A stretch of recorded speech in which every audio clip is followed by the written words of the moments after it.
ازيك يا فورمو؟ عامل ايه؟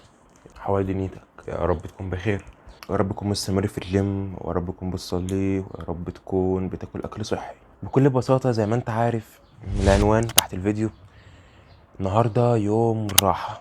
اليوم ده اصلا مفيش حد بيروح الجيم بيحبه. في بدايتي في الجيم جيت افكر كده خالص من فتره كبيره بقى، يوم الراحه دون بنعمل فيه ايه؟ وهل هنلعب كارديو زي ما ناس كتير على فكره معتقده كده، اصلا مفكره ان في يوم الراحه تلعب كارديو، تجري كده يعني. بس الفكره بقى ان اصلا يوم الراحه هو يوم الراحه، ما بالعقل كده يوم الراحه هلعب فيه ايه؟ مش هلعب في حاجه، مش هجري فيه اصلا، مش هلعب كارديو، مش هلعب اي حاجه، انا بس هرتاح واكل كويس عشان يحصل لي استشفاء. ويوم الراحه دون يوم الاستشفاء، معظم الجيماويه معتمده عليه اصلا. صح؟ ايه رايك في بدايه الفيديو؟ حلوه؟ لو حلوه اكتب لي قول لي. الفكره في الفيديو ايه بقى؟ ان انا هاخدكم معايا يوم الراحه ده، وكمان اشارك معاكم بيمشي ازاي اصلا، والمفروض نعمل فيه ايه، ونلعب كارديو والكلام ده ولا لا. الساعه حاليا 8 الصبح. نقوم نفطر ونيجي.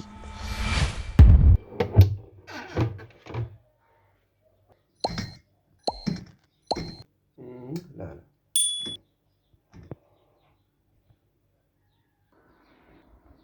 قفلت انا الشباك على فكره عشان اكتشفت ان الاضاءه كانت ضاربه عليا اثناء التصوير، ضربه في الكاميرا، مش عارف اصلا هتبان ولا لا، بس عاش عاش عاش. لو مش بتروح الجيم روح الجيم، لو مش مهتم بصحتك اهتم بصحتك. سمعت انت الصوت ده صح؟ يا الله. لو مش بتصلي لا صلي، ابدا صلي. المفروض ان انا اقفل الشباك، المفروض يعني، المفروض، لكن هنا لا. الصوت بص يخرم لك الجدار ويعدي عادي جدا. فانت ربنا بيقول لك ايه بقى؟ وانا ليس الانسان الا ما سعى. فانت اسعى في اي حاجه، اسعى انك لو انت عايز تروح الجيم وتبني فورمه، اسعى انك تروح الجيم وتبني فورمه، او تكون راضي عن شكل جسمك. عايز تجيب امتياز في الامتحانات، ذاكر وخليك ورا الموضوع ده. عايز تبدا قناه يوتيوب وتقدم محتوى بادئ من الصفر، ومعكش امكانيات، معكش كاميرا حلوه، معكش حد يمنتج فيديوهات، معكش اي حاجه، لا ابدا برضه. حتى بس لو هتقصقص الفيديوهات مش هتمنتج عادي جدا، ابدا بالحاجه اللي متاحه معاك. المهم زي ما قلت لك هشارك معاكم رحله الراحه بتاعت النهارده، وهل المفروض ازود احتياجي مثلا في السعرات او البروتين في اليوم دون، وهل كمان ينفع تلعب كارديو او بطن في يوم الراحه ولا لا. فطرنا خلصنا، يلا عشان همنتج الفيديو دلوقتي، عشان المفروض نترفع النهارده العصريه كده، يعني ممكن المونتاج ياخد مني حوالي 3 ساعات كده، فيلا. حواشي بيبون، كنت قاعد بصمم شويه حاجات.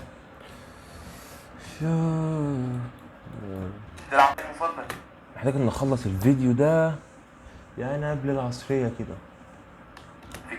طب هل انت في يوم الراحه محتاج راحه؟ ايوه الجسم اصلا محتاج راحه، لان ببساطه الراحه جزء اساسي اللي بناء العضلات. في اثناء التمرين انت بتكسر العضله، انت بتدمر الانسجه العضليه اصلا، وفي اثناء الراحه الجسم بيلم الانسجه دي ويبنيها اقوى من قبل كده. في ناس بتحس بذنب في يوم الراحه على فكره، وانا من ضمنهم يعني، عشان تبقى عارفين انا مش بحب اخد يوم الراحه، بس انا مضطر اخد يوم الراحه عشان هو هيفيدني وهيعمل حسن استشفاء وكده يعني. وساعات بحس انهم هيضيعوا وقت، لكن الحقيقه غير كده خالص.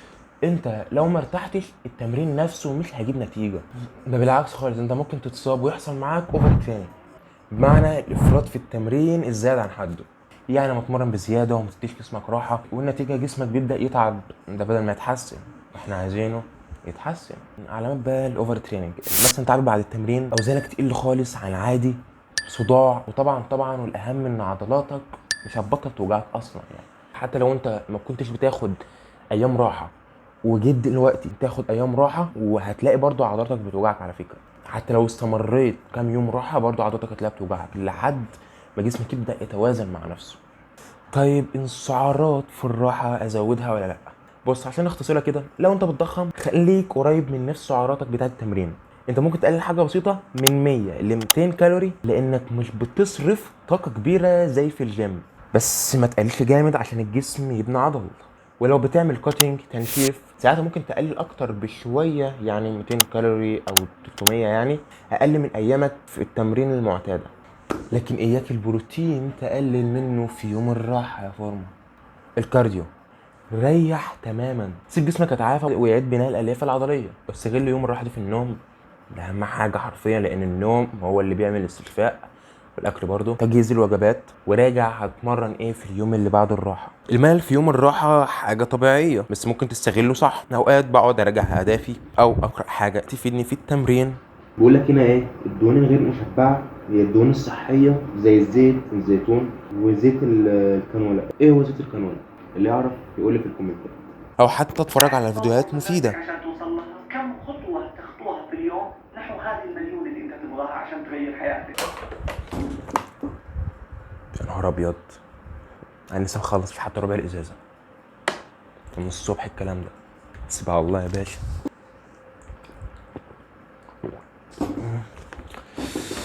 يا الله. لو انت كمان بتكره يوم الراحه او بتحس انك تايه فيه، اعرف ان ده شيء طبيعي جدا، لازم تعرف تتعامل معاه زي ما قلت لك في الفيديو، واستغله صح بدل ما تضيعه. ساعتها يا باشا يكون يوم الراحه دون بيعدي عليك وانت عايز اللي بعده يبقى راحه، واللي بعده يبقى راحه، واللي بعده يبقى راحه. بس طبعا لو حسبناها كده فحضرتك مش هتكبر يا فورمه. وبس، احنا كده خلصنا الفيديو. تمام تمام. بالظبط بالظبط اسبوعين وادخل على تالتة ثانوي. يا الله، يا نهار اسود، تالتة ثانوي يا. بس ازهري على فكره يا جدعان، انا مش عام، انا ازهري. ربنا يستر. أنا ان شاء الله ابقى شريك معاكم رحله، مش عارف تبقى نجاح او فشل في ثالثه ثانوي، مش عارف يعني، فعلى حسب اللي هيجي يعني. بشارككم يعني، سواء كده او كده، اخواتي بقى ولا ايه. المهم اشوفك بكره في الجيم يا